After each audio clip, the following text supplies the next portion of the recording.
आता बातम्या पाहूया विस्ताराने। सुरुवातीलाच बातमी आहे अजित पवार यांच्या वक्तव्याची। अजित पवार यांची अंजली दमानिया यांनी भेट घेतली होती। यावर अजित पवारांनी वक्तव्य केले। अंजली दमानिया यांनी मला कागदपत्र दिले आहेत असं अजित पवार यांनी म्हटलंय। तर बीड हत्या प्रकरणी कुणालाही पाठीशी घालणार नाही असं सुद्धा उपमुख्यमंत्री अजित पवार यांनी वक्तव्य केलंय।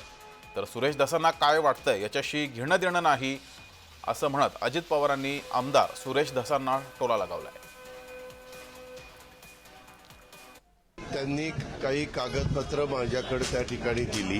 मी ती कागदपत्र घेतली, ती पाहिली। कारण उद्याच्याला कोणी पुरावे दिले तर त्याची पण शहानिशा करायला लागते। त्या पद्धतीने ते दिलेले आहेत।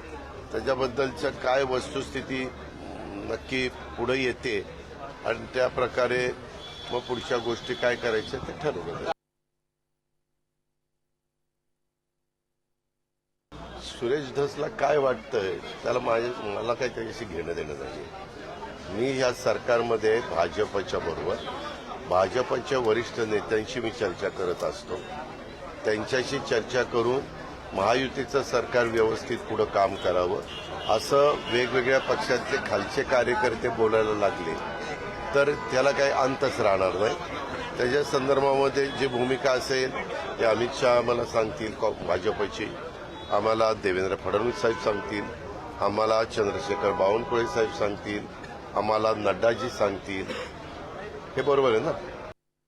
जी काही घटना बीड जिल्ह्यामध्ये घडलेली आहे सरपंचांच्या बाबतीमध्ये, त्यामध्ये जे कोणी चौकशा चालू आहेत त्या चौकशीमध्ये जे कोणी दोषी असतील त्यांना फाशीची शिक्षा झाली पाहिजे। तशा पद्धतीनं आपण सगळा प्रयत्न करतोय आणि ती चौकशी चालू आहे।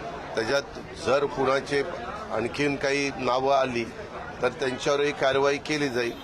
परंतु जर कुणाचा संबंधच नसेल तर कारवाई करण्याचा प्रश्न येत नाही।